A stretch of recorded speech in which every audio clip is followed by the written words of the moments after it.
জি বলেন। আমি কিছু বলছি না, মনির ভাই মনে কিছু বাজাচ্ছে। না, অন্য কোথাও থেকে আসছে মনে হয়। কি মনির ভাই কিছু বলবেন? না, মনির ভাই ওই যে কি যেন খুঁজতেছে, উনি পরবর্তীতে বলার জন্য ভিডিও রেডি করছেন? আচ্ছা, একটু সাউন্ড হচ্ছে ইয়ে করে নেন, মিউট করে নেন। বন্ধ করে রাখি যাই মনির হোক, ভাই।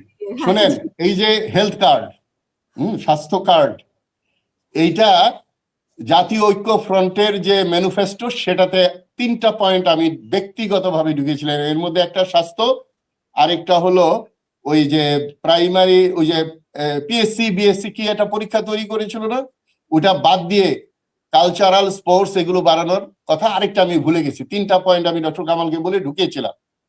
একদিন ওই যে ডক্টর গণ স্বাস্থ্যের কি নাম যেন, মারা গেছেন যে ডক্টর হ্যাঁ, ডক্টর জাফর, ডক্টর জাফরুল্লাহ, ওনাকে সাংবাদিকরা একটা টক শোতে জিজ্ঞেস করেছিল, স্বাস্থ্য কার্ডটা তো আপনি করেছেন নিশ্চয়ই, যে ডাক্তার দেখেছে? তো উনি আমতা আমতা করছিলেন, উনি বলেন নাই উনি করেছেন, আর উনি জানতেনও না হয়তো আমি এটা ঢুকিয়েছিলাম। তো এই স্বাস্থ্য কার্ড বলেন, আপনার দেশে তো কার্ড আছে, কিন্তু আমি সার্বিকভাবে বলি, আজকে এখন রাজনীতি হলো একটা কৌশল, এটা হচ্ছে যুদ্ধ, কৌশলের যুদ্ধ। ওনারা বলছেন যে ফ্যামিলি কার্ড দিবেন, জামাত বলছে আমরা ফ্যামিলি কার্ড দিব না, আমরা আপনাদেরকে ফ্যামিলি মেম্বার বানাবো। এটা কৌশল।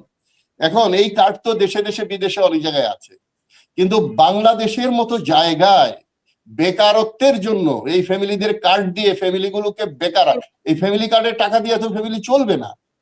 2,500 3,000 বা যে টাকাই দিবে, এটা নিয়ে এখন মানুষ ফান করছে যে ফ্যামিলি কার্ড পাওয়া গেলে কি বিয়ে করা মানে বউ পাওয়া যাবে কিনা, এরকম ফান করছে মানুষ।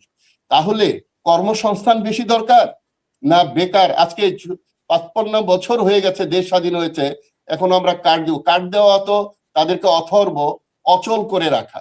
সুতরাং আমরা কি উই হ্যাভ এ প্ল্যানের মধ্যে এই কার্ড দেওয়া বেশি জরুরি ছিল না কর্মসংস্থান, ইন্ডাস্ট্রি করা? আমি আজকে প্রসঙ্গত বলছি, আজকে আমি দেখলাম বাংলাদেশের এই অন্তর্বর্তী সরকার প্রথম 55 বছর পরে চিটাগং এ একটা ইন্ডাস্ট্রিয়াল পার্ক করা হচ্ছে সমরাস্ত্র তৈরি করার জন্য, অর্থাৎ একটা ফ্যাক্টরি না, ক্লাস্টার অফ ফ্যাক্টরি। এইটা এর আগে অতীতে কোনো রাজনৈতিক সরকার এই ডিক্লেয়ার দিতে পারেনি ভারতের জন্য। তো এইটা কত গুরুত্বপূর্ণ। আগামীতে আমরা এই দেশকে যদি স্বাধীন সার্বভৌম রাখতে চাই, তাহলে প্রত্যেকটা তরুণকে সামরিক প্রশিক্ষণ নিতে হবে।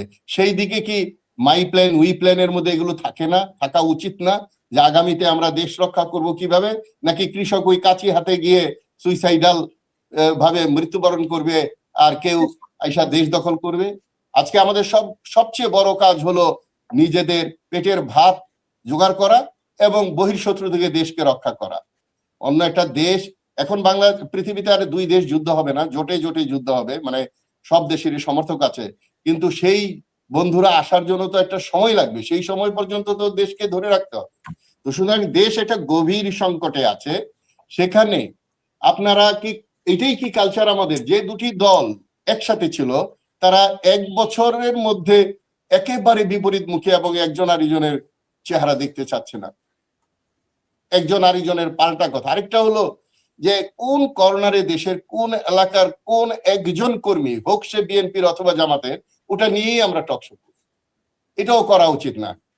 আমি আজকে এই যে উনি বললেন, এই যে একটা হাজিকে নিয়ে তারিক জিয়াও বললেন বেহেস্তের কার্ডের কথা, কিন্তু আমি তো শুনেছি বিএনপির নেতারা বলেছে যে এই যে তারিক জিয়ার নাম নিলে অজু করে নাম নিতে হবে, জিয়াউর রহমানের নাম নিলে অনেক কিছু মুক্ত হয়ে যাবে, এই হবে, এই ধরনের কথা তো বিএনপির কেউ কেউ করেছে যারা ভালো রাজনীতি জানে না। এবং আওয়ামী লীগকে প্রতিষ্ঠিত করার জন্য আজকেও আমি কয়েকটা ভিডিও দেখলাম যে আওয়ামী লীগকে এটা আওয়ামী লীগকে প্রতিষ্ঠিত না, অ্যাকচুয়ালি ভোট পাওয়ার জন্য। কিন্তু এই কৌশলটাও হওয়া উচিত ছিল এভাবে, 2 দলের জন্যই বলছি বা সকল দলের জন্যই বলছি। আজকে আওয়ামী লীগের যারা সাপোর্টার তাদেরকে মোটিভেট করা উচিত ছিল যে আপনারা অতীতে আওয়ামী লীগ করেছেন, ভুল করেছেন, ভুল রাজনীতি করেছেন, ভুল দলের সাথে ছিলেন, এখন আপনারা মুক্ত মনে স্বাধীন মনে যোগ্য লোকদের ভোট দেন। তাহলে তারা এইভাবে মোটিভেট করে ওদেরকে মাঠে আনা যেত। বরঞ্চ 2 দল টানাটানি করে কিন্তু এটার মধ্যে আরো একটা বিদ্বেষ তৈরি করা হচ্ছে। কেন তাদেরকে মোটিভেট? এবং আমি মনে করি এটা একটা ইলেকশন কমিশনেরও একটা নৈতিক দায়িত্ব ছিল যে এই যে একটা বড় অঙ্কের ভোটাররা দ্বিধা দ্বন্দ্বে আছে, কি করবে, ভোট কেন্দ্রে যাবে কিনা, তাদের জন্য মোটিভেট করা উচিত ছিল যে আপনারা এখন যাদেরকে ক্যান্ডিডেটকে ভালো মনে করেন তাদেরকে ভোট দিবেন, ভোট দিতে আসবেন।